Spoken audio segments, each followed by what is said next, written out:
محرم to محرم آپ کو حساب جوڑنا ہے, بیچ میں آپ تیراکی کیجئے, کوئی مسئلہ نہیں ہے, پانی کے اندر جائیے, پانی سے باہر آئیے, کوئی ٹینشن نہیں. اچھا یہ سیونگز ہوگی نا, یہ انکم نہیں ہوگی, یہ صرف مال کا کیلکولیشن, یہ سیونگز ہوگی نا ان کی جو آپ نہیں, بچت. سیونگز کیا ہے, جو کچھ آپ کے پاس موجود ہے. سیونگ کیا, اگر آپ سیونگ سے مراد کیا لینا چاہ رہے ہیں, بینک کے سیونگ اکاؤنٹ میں جو رکھا ہے وہ نہیں, مطلب کہ جو خرچہ نکل جانے کے بعد میں جو بچ جاتا ہے, جی, جو آپ کے پاس موجود ریسٹورینٹ ہے ہے, قرض کے علاوہ, آپ کی حاجات اصلیہ کے علاوہ. جی. لیکن ابھی ایک سوال, اس پہ سال گزرنا ضروری ہے نا, بقول آپ کے, اگر جی, سال سال گزرے گا تو زکوٰۃ کی جو شرطیں ہیں اس میں ہے مسلمان ہونا, بالغ ہونا, قرض کا نہ ہونا, اور مال نامی ہونا, اور 1 سال گزرنا. یہ سب شرائط ہیں اس میں. مال نامی سے مراد یہ ہے جیسے زمین ہے, زمین کھیت کی, کھیت کے اوپر زکوٰۃ نہیں ہے. اسی طرح مال نامی جو زمین آپ نے کوئی پلاٹ گھر بنانے کے لیے خریدا ہے اس پہ زکوٰۃ نہیں ہے. جیسے آپ کی انڈسٹری ہے, انڈسٹری کی بلڈنگ ہے, اس کے اوپر نہیں ہے. انڈسٹری کے اندر جو آلات ہیں اس کے اندر نہیں ہے.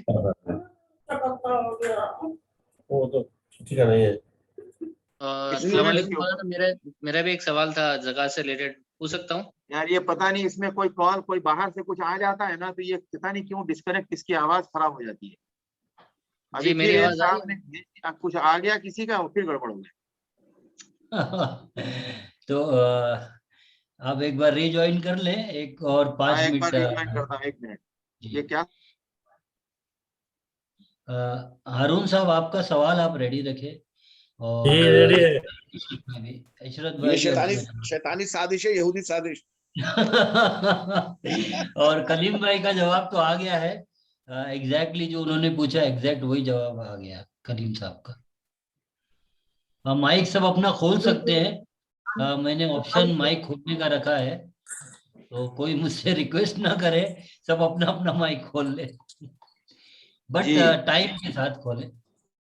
ہاں, ابھی ایک سوال آیا تھا, وہ اس میں بیچ میں پتہ نہیں کیا, وہ ان کا جواب ہو گیا لگتا ہے. نہیں, عشرت بھائی پوچھیں آپ سوال. میرا سوال تھا ایک, مولانا صاحب میں ذرا ایک سوال پوچھنا چاہتا تھا زکوٰۃ سے ریلیٹڈ. دیکھیے جیسے کہ آدمی قرضے میں ہے, آدمی نے قرضہ لیا ہوا ہے, مگر عورت کے پاس سونا ہے, تو کیا اتنا سونا جو کہ صاحب حساب ہونے کے لیے مان لے 10 تولہ سونا ہے, تو زکوٰۃ دینی مطلب ہے اس پہ, کیسے زکوٰۃ دیں گے اس کے اوپر؟ نہیں سمجھا, یعنی پھر سے دہرائیے. دیکھیے آدمی کے اوپر جو مطلب ہسبینڈ ہے اس کے اوپر قرضہ ہے, وہ قرض دار ہے, جی, اور عورت جو ہے اس کی جو وائف ہے اس کے پاس سونا ہے 10 تولہ سونا, تو اس کے اوپر زکوٰۃ کس طریقے سے دی جائے گی؟ نہیں, شوہر کا قانون الگ ہے, بیوی کا قانون الگ ہے. بیوی کا زکوٰۃ الگ ہے, شوہر کا زکوٰۃ الگ ہے. اگر شوہر مقروض ہے, اگر وہ اپنے قرض کرنے کے زکوٰۃ لیتا ہے تو اس کو زکوٰۃ دی جا سکتی ہے, بیوی سے کوئی معاملہ نہیں. تو بیوی کو الگ زکوٰۃ دینی ہے اپنی؟ بیوی کا سارا قانون الگ ہے, بیوی کی نماز الگ ہے, بیوی کا خالی گھر ساتھ میں ہوتا ہے, باقی سب اس کا الگ ہے. اس کی نماز الگ ہے, اس کی جنت ساتھ میں ہوگی. اس کی نماز الگ ہے, زکوٰۃ الگ ہے, اس کا حج الگ ہے, سب کچھ الگ ہے, قبر بھی الگ ہے. تو توقیر بھائی, بیوی شوہر کو زکوٰۃ دے سکتی ہے؟ ہاں, یہ تو جھگڑے والا سوال ہے. ہاں سوال اچھا ہے ویسے یہ. نہیں, کیونکہ بعض ہمارے ائمہ میں اختلاف ہے. بعض ائمہ کے ہاں ہے کہ شوہر کو دے سکتی ہے, احناف کہتے ہیں کہ شوہر کو زکوٰۃ نہیں دے سکتے, اور یہ زیادہ مضبوط مسئلہ ہے اس معاملے میں احناف کا, کیونکہ شوہر کے اوپر عورت کی ذمہ داری ہوتی ہے اور اس کے اخراجات اس کے اوپر ہوتے ہیں. اس بات کا امکان ہے کہ شوہر نے جو زکوٰۃ, بیوی نے جو زکوٰۃ شوہر کو دی, تو وہی پیسہ دوبارہ بیوی کے اوپر بطور خرچ استعمال ہوگا. تو شریعت میں ایک شکل کے اندر یہ منع ہے کہ زکوٰۃ آپ کے پاس پلٹ کر نہیں آنی چاہیے. تو اسی لیے زیادہ مضبوط بات یہی ہے کہ شوہر کو بیوی شوہر کو زکوٰۃ نہ دے. البتہ کوئی مالک نصاب صاحب حیثیت بیوی بھلے سے ہو, لیکن شوہر اگر مقروض ہے تو اس کے شوہر کو زکوٰۃ دینا چاہیے. اس کی بیوی کو نہیں دیکھنا چاہیے کہ اس کے پاس سونا ہے اور وہ صاحب حیثیت. نہیں, میں سوال مجھے صاحب نے سوال پوچھا تھا نا کہ شوہر مقروض ہے, تو کیا بیوی اپنی زکوٰۃ میں سے شوہر کا قرض ادا کر سکتی ہے؟ بالکل, یہ کام بہت اچھا ہے, یہ کرنا چاہیے. بالکل, سیدھا سوال ہے جی, یہ سوال سیدھا آیا ابھی. السلام علیکم.